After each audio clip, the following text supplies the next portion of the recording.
ಇತ್ತೀಚಿನ ಸಂಚಿಕೆಗಳನ್ನು ಜಾಹೀರಾತಿನ ಕಿರಿಕಿರಿ ಇಲ್ಲದೆ ನೋಡಿ.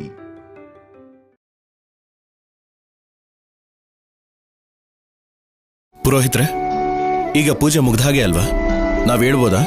ಶೌರ್ಯ ಅವರೇ, ಕ್ಷಮಿಸಿ, ಇನ್ನು ಪೂಜೆ ಪೂರ್ತಿಯಾಗಿಲ್ಲ. ನೀವಿಬ್ರು ದೇವರ ಮುಂದೆ ಹಾರ ಬದಲಾಯಿಸಿಕೊಂಡು ಅಗ್ನಿ ಸಾಕ್ಷಿಯಾಗಿ ಸಪ್ತಪದಿ ತುಳಿಬೇಕು. ಆ ನಂತರ ದೊಡ್ಡವರೆಲ್ಲರ ಹತ್ರನೂ ಆಶೀರ್ವಾದ ತಗೋಬೇಕು. ವಾಟ್? ಹಾರ ಬದಲಾಯಿಸ್ಕೊಳ್ಳೋದು ಅಂದ್ರೆ ಏನು? ಸಪ್ತಪದಿ ತುಳಿಯೋದು ಅಂದ್ರೆ ಏನು? ಇದನ್ನೆಲ್ಲ ಮದ್ವೆಲ್ ಮಾಡೋದಲ್ವಾ?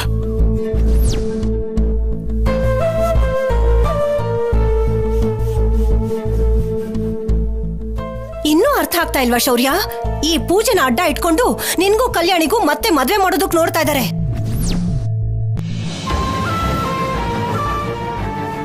ಅಷ್ಟಕ್ಕೂ ಈ ಪೂಜೆನಲ್ಲಿ ಇವೆಲ್ಲ ಏನೂ ಇಲ್ಲ, ಸೃಷ್ಟಿ ಮಾಡ್ಕೊಂಡಿದ್ದಾರೆ ಇವರು.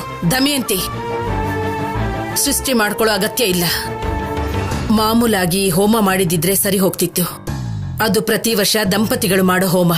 ಆದ್ರೆ ಶೌರ್ಯ ಕಲ್ಯಾಣಿ ಮದ್ವೆ ರಾಹುಕಾಲದಲ್ಲಿ ನಡೆದಿರೋದಕ್ಕೆ ಈ ಹೋಮ ಮುಗಿದ್ಮೇಲೆ ಹಾರ ಬದಲಾಯಿಸ್ಕೊಂಡು ಸಪ್ತಪದಿ ತುಳಿಬೇಕು ಅಂತ ನೈನಿ ಹೇಳಿದಕ್ಕೆ ಮಾಡ್ತಾ ಇದೀವಿ. ಸುಳ್ಳು, ನೀವು ಸುಳ್ಳು ಹೇಳ್ತಿದ್ದೀರಾ. ನೈನಿ ಹಾಗೆಲ್ಲ ಹೇಳಿರಲ್ಲ. ನಾನೇ ಹೇಳ್ದೆ ಅಮ್ಮೋರೆ.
ಪುರೋಹಿತ್ರೆ, ಇದು ಪುಸ್ತಕದ ಜೊತೆ ಇಟ್ಟಿದ್ದ ಅಕ್ಷತೆ ಕಾಳುಗಳು. ಪೂಜೆಗೆ ಇಟ್ಟಿದ್ರ ಜೊತೆ ಸೇರಿಸ್ಬಿಡಿ. ಆಗ್ಲಿ ಕೊಡಮ್ಮ.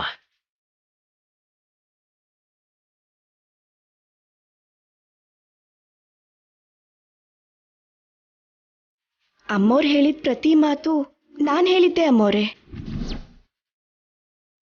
ಅಮ್ಮೋರು ಸುಳ್ಳು ಹೇಳ್ತಿಲ್ಲ. ಶೌರ್ಯ ಅವ್ರಿಗೆ ಆಯಸ್ ಜಾಸ್ತಿ ಮಾಡಕ್ ನೋಡ್ತಿದ್ದಾರೆ. ತನ್ನ ಮೊಮ್ಮಗನ್ಗೆ ಏನಾಗುತ್ತೋ ಅಂತ ಪ್ರತಿ ಕ್ಷಣ ಭಯ ಪಡ್ತಾನೆ ಇದ್ದಾರೆ.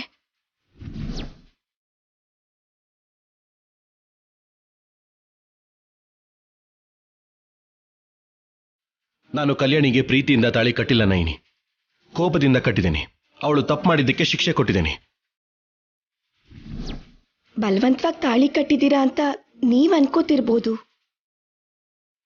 ನಿಮ್ಮಿಬ್ರನ್ನು ಆ ಪರಮೇಶ್ವರ ವಿಶಾಲಾಕ್ಷಮ್ಮ ತಾಯಿ ಸೇರಿಸಿದ್ದಾರೆ ಅಂತ ನಾನು ಅನ್ಕೊಂಡಿದ್ದೀನಿ.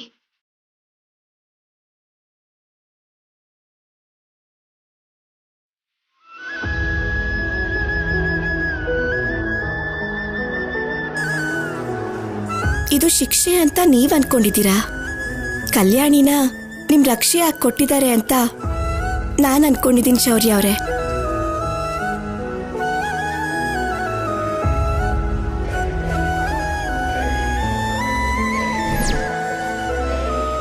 ಈಗ ನೀವು ಕಲ್ಯಾಣಿ ಕೊರಳಿಗೆ ಹಾರ ಹಾಕಿ ಸಪ್ತಪದಿ ತುಳಿದ್ರೆ ಏನಾಗುತ್ತೆ? ನಿಮ್ಮನ್ ಪ್ರೀತಿಸೋ ಎಲ್ಲರ ಮನಸ್ಸು ಪ್ರಶಾಂತವಾಗಿರುತ್ತೆ. ಹಾಗ್ ಮಾಡ್ದೆ ಪೂಜೆ ಮಧ್ಯದಲ್ಲೇ ನೀವು ಎದ್ದು ಹೋಗ್ಬಿಟ್ರೆ ನಾಳೆ ದಿನ ನಿಮ್ಗೇನಾದ್ರೂ ಅಪಾಯ ಆದ್ರೆ ಎಲ್ರಿಗಿಂತ ಮೊದಲು ನೊಂದ್ಕೊಳ್ಳೋದು ನಿಮ್ಮಮ್ಮ ಶೌರ್ಯ ಅವರೇ.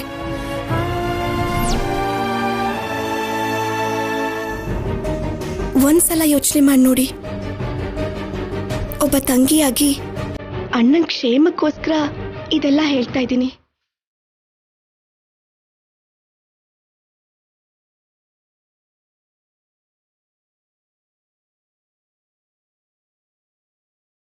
ದಮಯಂತಿ ಅಮ್ಮೋರೆ, ಎಲ್ರೂ ತಪ್ಪು ಮಾಡ್ತಾರೆ, ಆದ್ರೆ ಕ್ಷಮಿಸೋ ಗುಣ ಕೆಲವ್ರಿಗೆ ಮಾತ್ರ ಇರುತ್ತೆ. ಅದ್ ನಿಮ್ಗಿದೆ ಅಂತ ಅನ್ಕೊಂಡಿದ್ದೀನಿ. ಕಲ್ಯಾಣಿ ಮೇಲಿರೋ ಕೋಪದಿಂದ ಸಪ್ತಪದಿ ಹಾಕ್ಬೇಡಿ ಅಂತಿದ್ದೀರೇ ಹೊರತು ನಿಮ್ ಮಗನ್ ಕ್ಷೇಮಕ್ಕೋಸ್ಕರ ಒಪ್ಕೋಬೇಕು ಅಂತ ನಿಮ್ಮ ಮನ್ಸಲ್ಲೂ ಇದೆ. ಒಪ್ಕೊಂಡ್ಬಿಡಿ ಅಮ್ಮೋರೆ.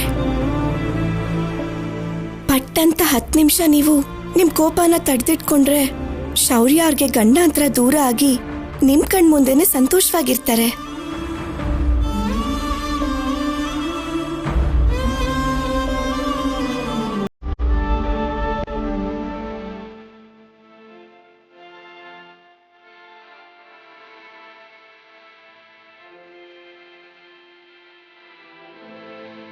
ಶೌರ್ಯ, ಹೋಮ ಪೂರ್ತಿ ಮಾಡು.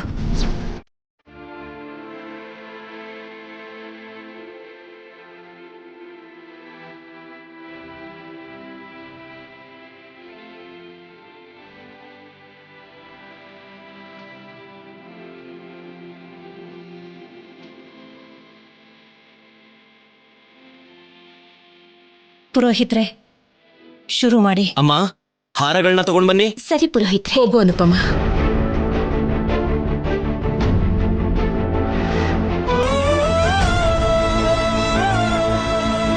ತಗೊಳ್ಳಿ.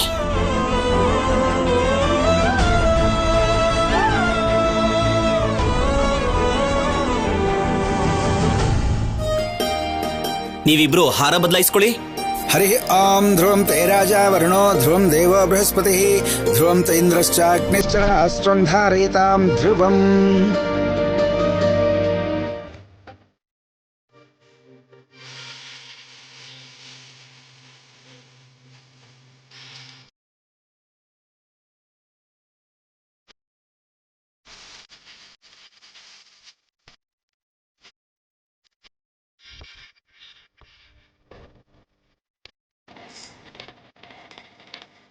ಶೌರ್ಯ ಅವರೇ, ನೀವು ಹಾರ ಹಾಕಿ.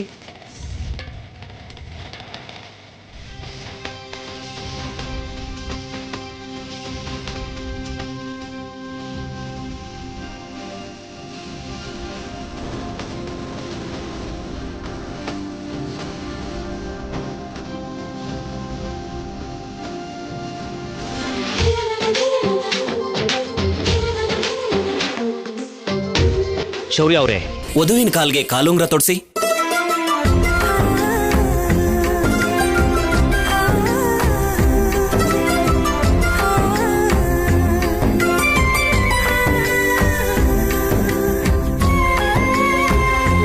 ಏಳು ಕಲ್ಯಾಣಿ.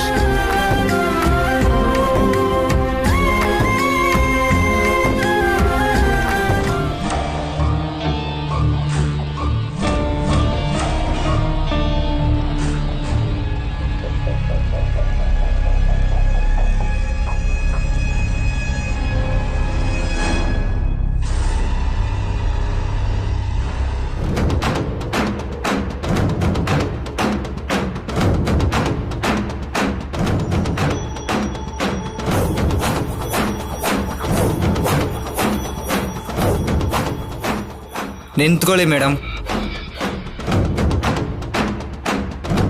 Excuse me. ನಿಂತ್ಕೊಳ್ಳಿ ಮೇಡಮ್. ನೀವು ಡ್ಯಾನಿಯಲ್ ಅವ್ರ ಮೂವಿಯಲ್ಲಿ ಹೀರೋಯಿನ್ ಅಲ್ವಾ? ಸೂಪರ್. ಅವ್ರಂದ್ರೆ ನಂಗೆ ತುಂಬಾ ಇಷ್ಟ.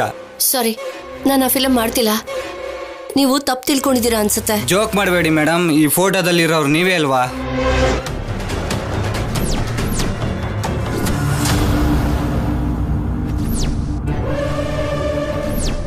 ಒಂದು ಸೆಲ್ಫಿ ಮೇಡಮ್.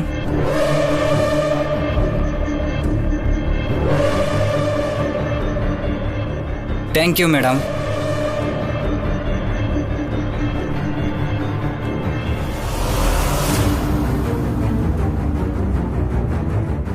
ಸಿದ್ದು, ಆ ಡೈರೆಕ್ಟರ್ ನನ್ನ ಜೊತೆ ತಗೊಂಡಿರೋ ಫೋಟೋನ ಸೋಷಿಯಲ್ ಮೀಡಿಯಾದಲ್ಲಿ ಪೋಸ್ಟ್ ಮಾಡಿದಾನೆ. ವಾಟ್?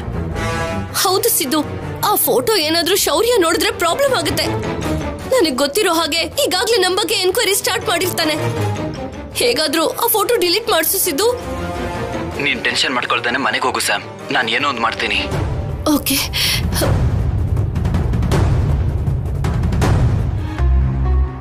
ಹಲೋ, ಯಾರು? ನಾನ್ ನಿಮ್ಮ ದೊಡ್ಡ ಫ್ಯಾನ್ ಸರ್.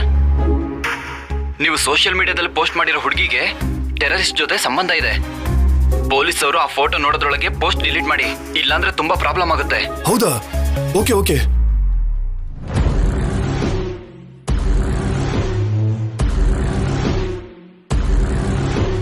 ಯಾಕೆ ಸರ್ ಫೋಟೋ ಡಿಲೀಟ್ ಮಾಡಿದ್ರಿ? ಆ ಹುಡುಗಿಗೆ ಟೆರರಿಸ್ಟ್ಗಳ ಜೊತೆ ಲಿಂಕ್ ಇದೆಯಂತೂ. ನೀವ್ ಹೇಳ್ದಾಗೆ ಅವಳಿಗೆ ತುಂಬಾ ಜನ ಫಾಲೋವರ್ಸ್ ಇದ್ದಾರೆ ಸರ್.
ಅನಾವಶ್ಯಕವಾಗಿ ಆ ಹುಡುಗಿನ ಕೆಣಕ್ದೆ. ಆ ಫೋಟೋನ ಪೊಲೀಸ್ನವ್ರು ನೋಡಿದ್ರು, ಇಲ್ಲ ಅಂದ್ರೆ ಆ ಹುಡುಗಿನೇ ಅಳ್ತಾ ಹೋಗಿ ಟೆರರಿಸ್ಟ್ಗಳಿಗೆ ಹೇಳಿದ್ರು ನನ್ ಬದುಕು ಬಸ್ ಸ್ಟ್ಯಾಂಡ್ ಆಗ್ಬಿಡ್ತಿತ್ತು.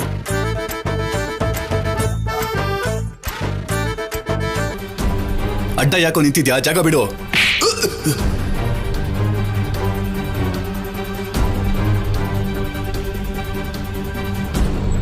ಇಲ್ಲೇ ಎಲ್ಲೋ ಇರಬೇಕು. ಅಣ್ಣ ಅಣ್ಣ, ಇಲ್ಲಿ ಡೈರೆಕ್ಟರ್ ಡ್ಯಾನಿಯಲ್ ಮನೆ ಯಾವುದು? ಅದೇ. Thank you. ಓಕೆ, ಇಳಿ.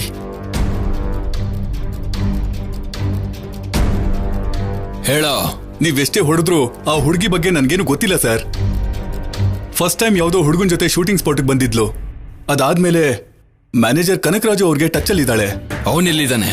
ಔಟ್ಡೋರ್ ಶೂಟಿಂಗ್ ಅಲ್ಲಿ ಇದ್ದಾನೆ ಸರ್. ಇವರೆಲ್ಲಿದ್ದಾರೆ? ಎಕ್ಸಾಕ್ಟ್ ಆಗಿ ಗೊತ್ತಿಲ್ಲ ಸರ್. ಅಮೀರ್ಪೇಟ್ ಏರಿಯಾದಲ್ಲಿ ಇರ್ತಾರೆ ಅಂತ ಗೊತ್ತು. ಏಯ್, ಯಾರ್ ನೀವು? ಸರ್, ಅದು ಆಡಿಷನ್ಸ್ ಇದೆ ಅಂದಿದ್ದಕ್ಕೆ ಡೈರೆಕ್ಟರ್ನ ಮೀಟ್ ಮಾಡೋದಕ್ಕೆ ಬಂದ್ವಿ. ಆಡಿಷನ್ ಇಲ್ಲ, ಏನಿಲ್ಲ, ನಡೀರಿ. ಸರಿ ಸರ್. ಇವಾಗ ಹೇಳೋ. ಅತ್ತಿ ಗುಪ್ಪೆ ಏರಿಯಾದಲ್ಲಿದ್ದಾರಂತೆ, ಹೋಗೋಣ ನಡಿ. ಸರಿ. ಶೌರ್ಯ ಅವರೇ, ಈಗ ಸಪ್ತಪದಿ ತುಳಿಬೇಕು.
ಅಮ್ಮ, ಇಲ್ಲಿಗೆ ಪೂಜೆ ಸಂಪೂರ್ಣ ಆಯ್ತು.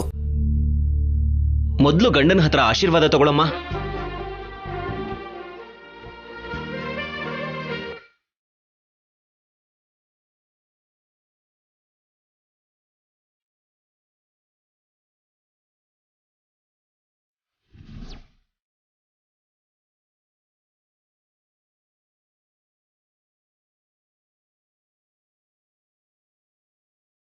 ಈಗ ಇಬ್ರು ದೊಡ್ಡವ್ರ ಹತ್ರ ಆಶೀರ್ವಾದ ತಗೊಳ್ಳಿ. ಏನ್ ಯೋಚನೆ ಮಾಡ್ತಿದೀಯಾ? ಹೋಗಿ ಅಜ್ಜಿ ತಾತನ ಹತ್ರ ಆಶೀರ್ವಾದ ತಗೋ.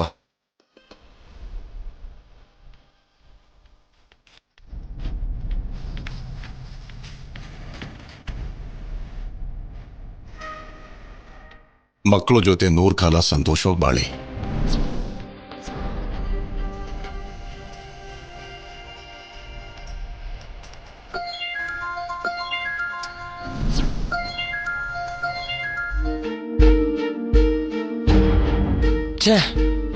ಕಾಲ್ ಕಟ್ ಮಾಡ್ತಿದ್ದಾರೆ. ಕಲ್ಯಾಣಿ ಕಾಲ್ಸ್ನ ರೆಕಾರ್ಡ್ ಮಾಡು ಅಂತ ಹೇಳಿದ್ರಲ್ವಾ, ಆ ವಿಷಯ ಹೇಳೋಣ ಅಂದ್ರೆ ಕಾಲ್ ಕಟ್ ಮಾಡ್ತಿದ್ದಾರೆ. ಪಿಕ್ ಮಾಡಿದ್ರೆ ಸಿದ್ದು ಸಂಪತ್ ಅವರು ಮೂವಿ ಆಫರ್ಗೋಸ್ಕರ ಟ್ರೈ ಮಾಡ್ತಿದ್ದಾರೆ ಅನ್ನೋ ವಿಷಯ ಕೂಡ ಹೇಳ್ಬೋದು.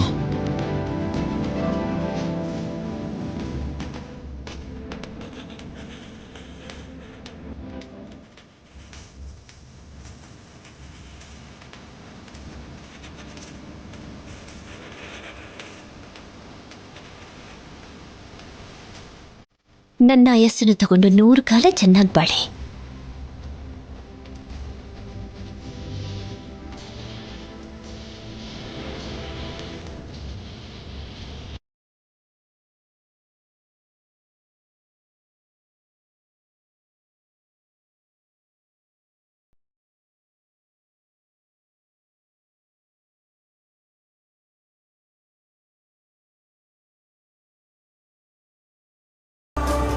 ನೀವ್ ಮಾಡಿರೋ ಸಹಾಯಕ್ಕೆ ನನಗೇನ್ ಮಾತಾಡ್ಬೇಕು ಅಂತಾನೂ ಗೊತ್ತಾಗ್ತಿಲ್ಲ. ಥ್ಯಾಂಕ್ಸ್ ಅಂತ ಹೇಳಿ ನೀವ್ ಮಾಡಿರೋ ಸಹಾಯಕ್ಕೆ ಬೆಲೆ ಕಟ್ಟಕ್ಕಾಗಲ್ಲ.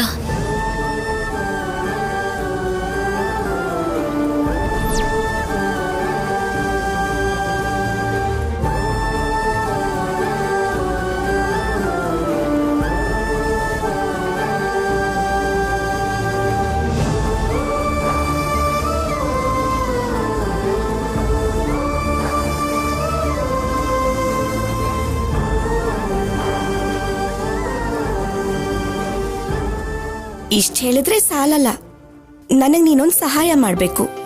ಏನದು? ಈಗ ಬರೋ ವರ್ಷದಲ್ಲಿ ನನಗೆ ಆಡ್ಕೊಳಕ್ಕೆ ಒಂದ್ ಮಗುನ್ ಕೊಡ್ಬೇಕು. ನಿಮ್ ಊರಿಗೆ ಬಂದಾಗೆಲ್ಲ ಆಟ ಆಡ್ತೀನಿ.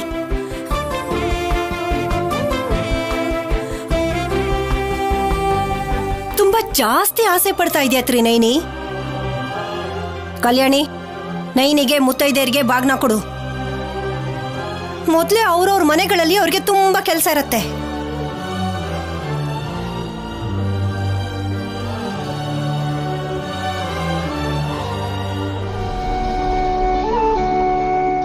ನನಗೆ ಆಶೀರ್ವಾದ ಮಾಡಿ ಅಮ್ಮೋರೆ.